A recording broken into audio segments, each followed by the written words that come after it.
Listen, I get it. Money is tight, especially now with rising costs and inflation and all that jazz. Starting and running a business requires some coinage. As they said in the 80s, bringing it back. But listen, you can run your business lean so that you can really make as much profit as possible, capitalize on as much profit as possible. And there are specific ways to do that, which I'm going to talk about today and give you the top things that you can do to save money in your business so that you can make an extra couple hundred or thousands of dollars a year in your business that'll come back into your pocket as profit. Let's dive in and talk about that today.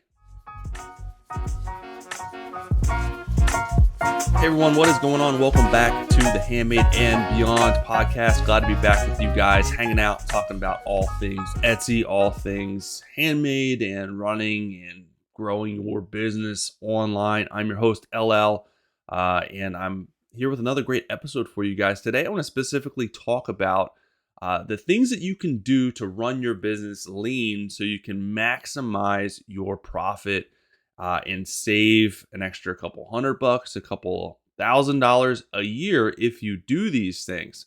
So this episode is all about balling out on a budget in your business. And the specific things that you guys can do. And I'm going to dive in and talk about several things that you can start doing today and make sure that you're doing. Some of these you may already be doing, and that's fine. Some of these you may not be doing, so start doing them today so you can make sure you're capitalizing on the profits that you're getting so you can run lean and make more money at the end of the day, because that's all about, this running a business is all about making money. If you're not making money, you're probably not happy. And that's why I want to talk about this today. So the first one, let's just dive right in. The first one that I want to talk about today, and this is a really big mistake that especially Etsy handmade sellers make, is starting your business with a huge inventory. Before you know what is even going to sell, you make a bunch of one thing or a bunch of multiple things, and you don't even know if that product is going to sell. And you're starting out of the gate with a lot of debt and a lot of inventory that you have to sell. And if it doesn't sell, it's going to set you back. It's probably going to frustrate you. And it's probably going to make you feel dejected. And you're probably not going to want to keep going because you just wasted a bunch of time and money. And that's not what we want to do when we're starting or running a business, handmade business. You don't want to make a bunch of inventory up front. You may need to make some in order to take your pictures, in order to take your shots, your picture shots for the listing. I don't know why I'm calling them picture shots. In order to take pictures for your listings, you need stuff to take pictures of, unless you can find a way to do some type of mock-up that looks realistic. But you can't use, not to go off on a tangent here, but some mock-ups just don't look real and it's going to hurt you. So make sure your pictures look real or are real. But you need inventory to take some of your pictures, but don't go off making 10 of one item and you don't even know if it's going to sell. It's a big, a common mistake that sellers make. So just make enough so you can get it up for sale and see if it sells, and then you can make another one. Now, for vintage sellers, this is a little bit different. You need to have inventory, enough inventory to get enough listings up to bring attention to your shop to make sure that it sells. So you can't only start with, you can't go out and find a vintage source a vintage item and put one item up at a time. You're never going to get anywhere doing that. You got to find chunks of items to put up for sale that'll bring attention to your shop. So you got to have enough listings up.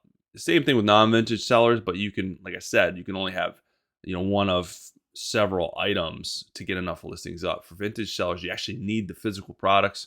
You need to go out and source regularly, yard sales, flea markets, wherever, to find vintage stuff to resell, but you need enough inventory to get enough listings up. But you can do it smart by doing your due diligence, doing your research to find out what's selling, what are hot items. So you're not just going out and finding random stuff that you don't know if it's going to sell or not.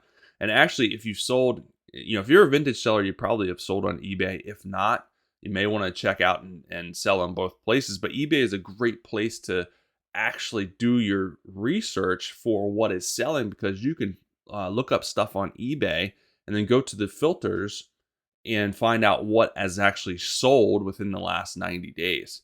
So if you search something on eBay, it'll bring up your active listings, what's active and is live but hasn't sold yet. Then you go to the filters tab and you can see there's a little box and check out recent listings that's sold. Once you click that box, and you'll see everything in green and what it's sold for. So A, gives you a price starting point. B, it's showing you what's selling. And you make sure that it's selling multiple times. The sell-through rate is good. Otherwise, if it's not selling, you're not going to want to buy it. And you can do this on the fly. You can download the app. So that's a great tip for vintage sellers. So a little bit different strategy there, but just make sure you're doing it smart when it comes to inventory, because that's going to take you a lot of time, whether you're making it or sourcing it, and it's going to cost you money. So just make sure you're doing that, because that alone can save you a ton at the end of the year if you're doing it strategically. So just think about what you're currently doing, and just make sure you're moving on and doing that in the best way possible for your business, to save money. All right, number two, or the next one that we're going to talk about, is not buying postage from the post office or UPS store or wherever. Make sure you guys are using Etsy to buy postage, or if you're selling on eBay to buy postage, or if you're using a third party such as pirateship.com, whatever you're using. A lot of people like Pirate Ship because it integrates. You can do Etsy and eBay and Poshmark and all. If you sell in multiple places, it may be a little bit easier. All those platforms give you a shipping discount. And it's also easier because you can print the labels out at home, pop them in your package, and you just go to the post office and drop them off at the front desk. You don't have to wait in line. If you're waiting in line with prepaid postage, you shouldn't be doing that. Go to the front of the line, just drop it off. People may give you dirty looks. Who cares? Your stuff's paid for. Just drop it off up front. Say this is good to go. Some post offices have bins, some don't. Either way, you can drop it off on the side of the desk or wherever. But just make sure you're buying it through those platforms, because that's going to save you 20, 30, 40% on postage.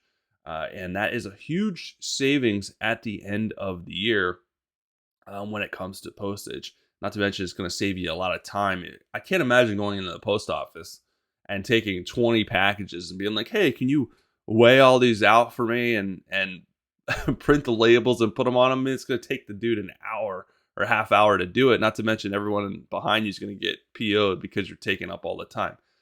So especially around the holidays, you get to bypass those lines. You can do it all at home. You can get a little postage scale on Amazon for like $10, depending on what you're shipping. If you're shipping bigger stuff, you have to get a bigger scale, but it'll save you time. It'll save you money. Just make sure you guys are doing that if you're not doing that already.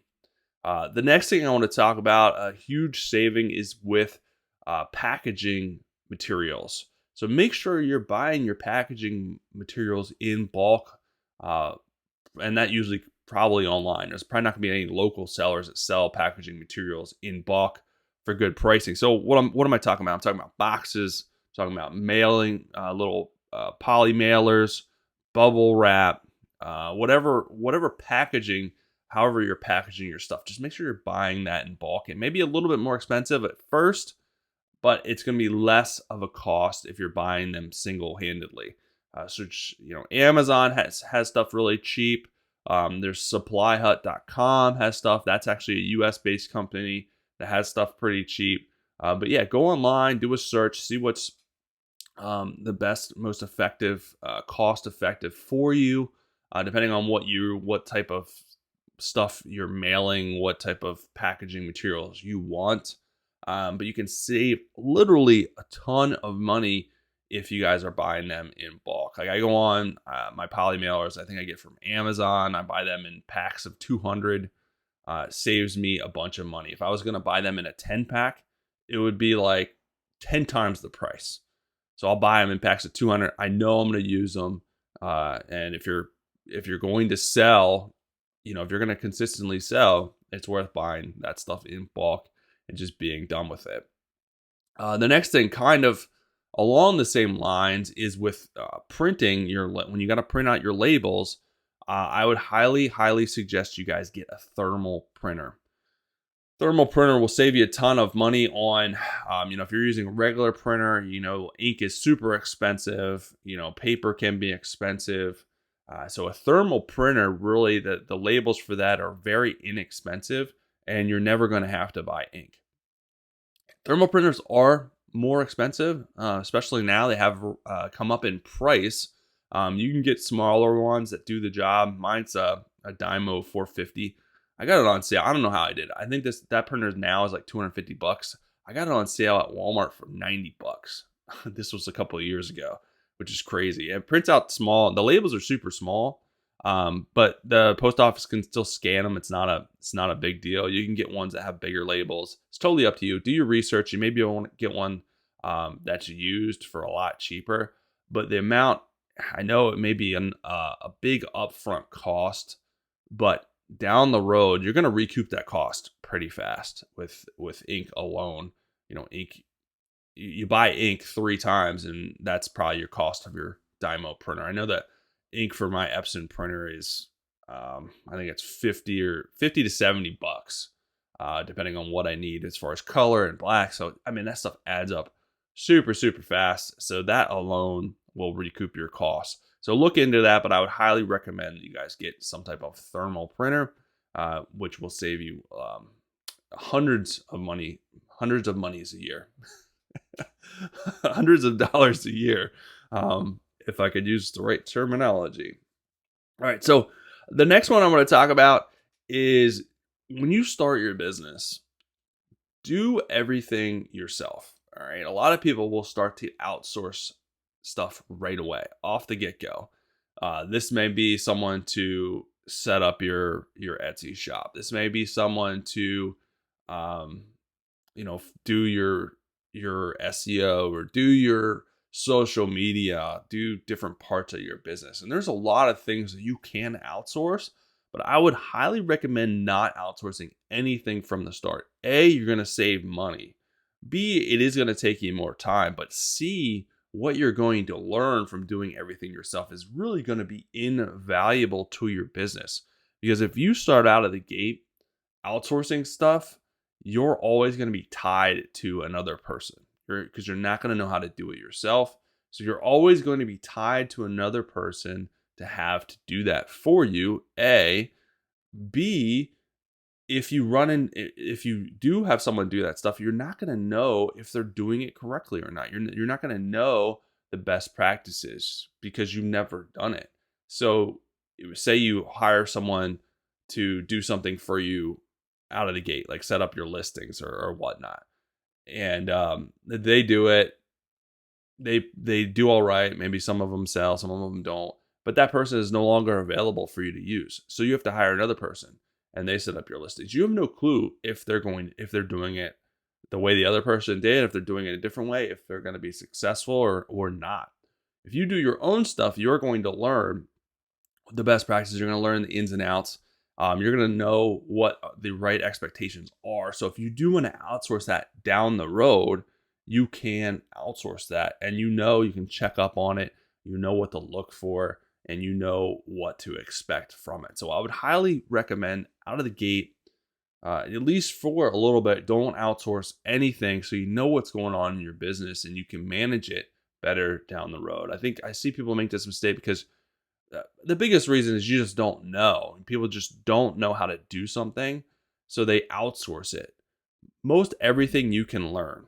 You can learn. You don't have to be an expert at it, but you can at least learn how to do it, and at least be able to understand it, and then outsource it, later on in your business, and be able to have a good understanding, be able to talk to that person that you outsource it to intelligently because you've actually done it yourself.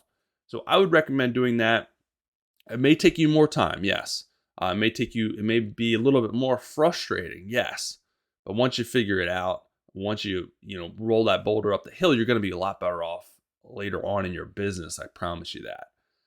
So, and this is kind of the opposite effect, usually and then once your business grows, yes, you want to look at things that you can outsource that are costing you a lot of time, that are basically $10 an hour jobs. What can you outsource so you can focus on the things that are going to grow your business the most? So you're going to flip that down the road. But initially, make sure you're doing, I would say, everything yourself.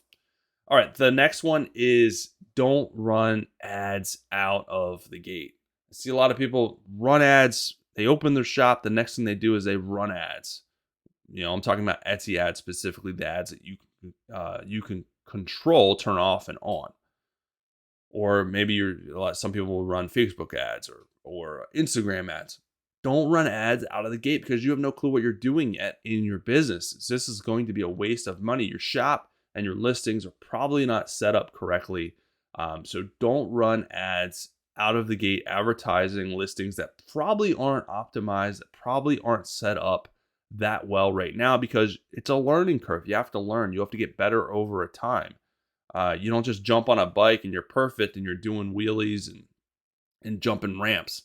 No, the first time, if you try to do a wheelie or jump a ramp on a bike, you're going to probably eat crap, bust your lip open, but you're going to get back on it. And the next time you're going to do better. The next time you're going to do better. Same thing comes to Etsy. You're probably going to put up listings. None of them are going to sell. And then you're going to kind of regroup and try again, make adjustments, try again. That's all about selling online. It's all about pivoting, making adjustments, learning, doing the same thing over and over again. Making adjustments, learning, finding things that work, repeat the things that work, eliminate the things that don't work. So use the tools, not the tools. Use the information that you're given, with the stats you're giving and listings that sell, listings that don't sell, and use that to your advantage. But down the road, as your shop gets better, you're making organic sales, then you can start to run ads. And then that's a whole other ball game that you have to learn and be able to tweak those, optimize those so you can get the most bang for your buck when it comes there. But out of the gate, it's just running ads to bad listings. It's just making a bigger dumpster fire, as I always say. Ads do not fix bad listings. It just brings more traffic to bad listings that don't perform, and overall, it does no good. It just costs you money. All right, so the last one I want to leave you guys with today, and this is a good one. Use your phone to take pictures as long as you don't have a flip phone. If you have a smartphone, most smartphones have really good photo capabilities, especially if you have an iPhone.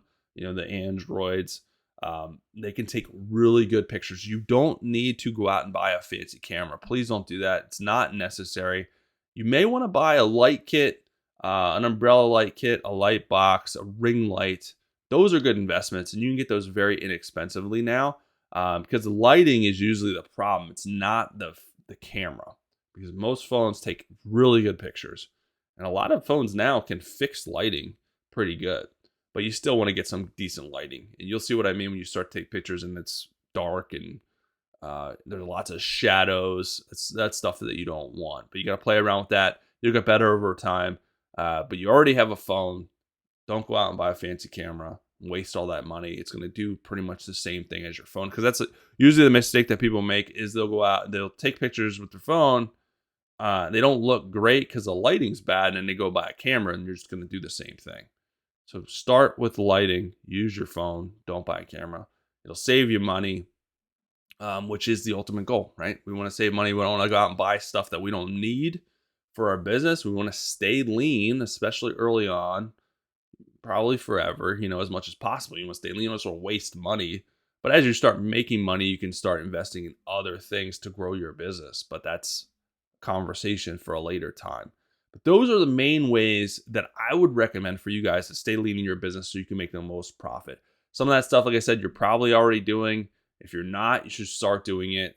Analyze your business, see what you're doing, seeing what tweaks you can make so you can optimize your profits at the end of the day, and grow your business, reinvest those profits in your business so you can keep growing. That's the ultimate goal. It's going to keep you happy. That's going to keep you in the game for longer. And eliminate your frustration.